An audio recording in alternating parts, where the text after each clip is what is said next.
আন্দোলন তো শুধু ওই লোক দেখানোর আন্দোলন না, এইটা বৃহত্তম আন্দোলনের পরিণত করার জন্য এই ছোট্ট একটা এক্সাম্পল নমুনা দেখানো হয়েছে।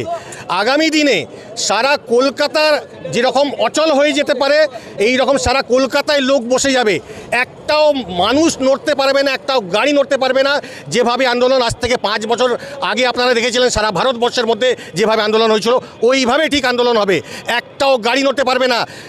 একটা মানুষ যে তার বউ বাচ্চা সবাইকে নিয়ে, পুরো ফ্যামিলিকে নিয়ে চলে আসবে, রাস্তায় বসে যাবে, ছোট ছোট বাচ্চা এসে যাবে, মহিলারা এসে যাবে, রাস্তার মাঝখানে জড় হয়ে যাবে, কিন্তু কেউ সরবে না। যাই করুক, গুলি চালাবে, গুলি চালাক, কত বন্দুকের গুলি। দেখুন, নির্বাচন কমিশন যে আনজাস্ট ফরমান বার করেছেন, যেখানে ওনারা যে এইখানকার নাগরিককে বেনাগরিক করার যে ষড়যন্ত্র, আরএসএস আর বিজেপির যে ষড়যন্ত্র, ওটাকে বাস্তবায়ন করার জন্য ইলেকশন কমিশনকে হাতিয়ার হিসেবে ব্যবহার করছে বিজেপি আরএসএস।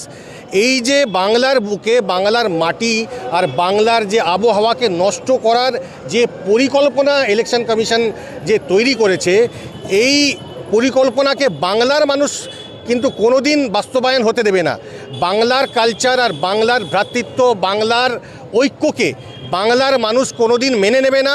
আর বাংলার মানুষ এর জবাব অবশ্যই দেবে, ভালো করেই দেবে এর জবাব। আগামী 28 তারিখ খসড়া তালিকা এসআইআর প্রকাশ হবে, আর আপনারা এখন আন্দোলন করছেন, কি লাভ হবে? না, আন্দোলন তো শুধু ওই লোক দেখানোর আন্দোলন না, এইটা বৃহত্তম আন্দোলনের পরিণত করার জন্য এই ছোট্ট একটা এক্সাম্পল নমুনা দেখানো হয়েছে।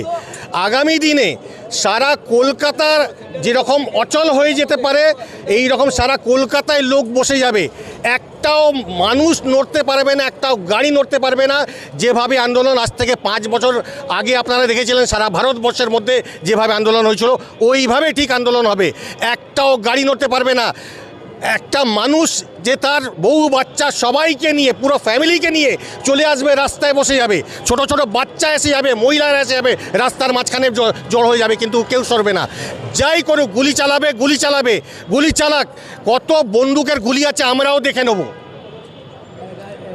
বিজেপি রাজ্য সভাপতি সমীর ভট্টাচার্য বলছে জ্ঞানেশ কুমারকে কলকাতায় এসে এসআইআরের খতিয়ে দেখা দরকার। সে জ্ঞানেশ কুমার কেন, ওই জ্ঞানেশ কুমারের মতো দালালদের আমরা আগে থেকেই বলে দিচ্ছি যে আপনারা যেভাবে বিজেপি আরএসএসের যে পরিকল্পনাকে বাস্তবায়ন করার জন্য উঠে পড়ে লেগেছেন আর পাগলের মতো উঠে পড়ে লেগেছেন, ওটা বাস্তবায়ন হবে না, ওটা স্বপ্ন থেকে রয়ে যাবে।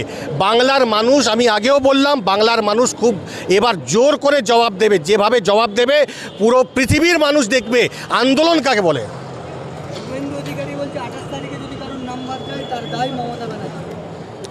মানে শুভেন্দু অধিকারী, মানে আমি কি বলবো, পাগল ছাগলের আমি কোনো জবাব দিতে পারবো না। ও যে কত বড় পাগল আপনারা সবাই জানেন। শুভেন্দু অধিকারী মানে ওর কি জবাব দিতে হয়? ওর কথার কোনো জবাব দেওয়া উচিত? আপনারা নিজেই বলুন না, আপনারা নিজেই বলুন এই কথা, কি শুভেন্দু অধিকারীর মতো পাগল লোকের কে জবাব দেবে? একটা পাগলকেও ডেকে বলবেন, ও জবাব দেবে না শুভেন্দু অধিকারীর কথাগুলো।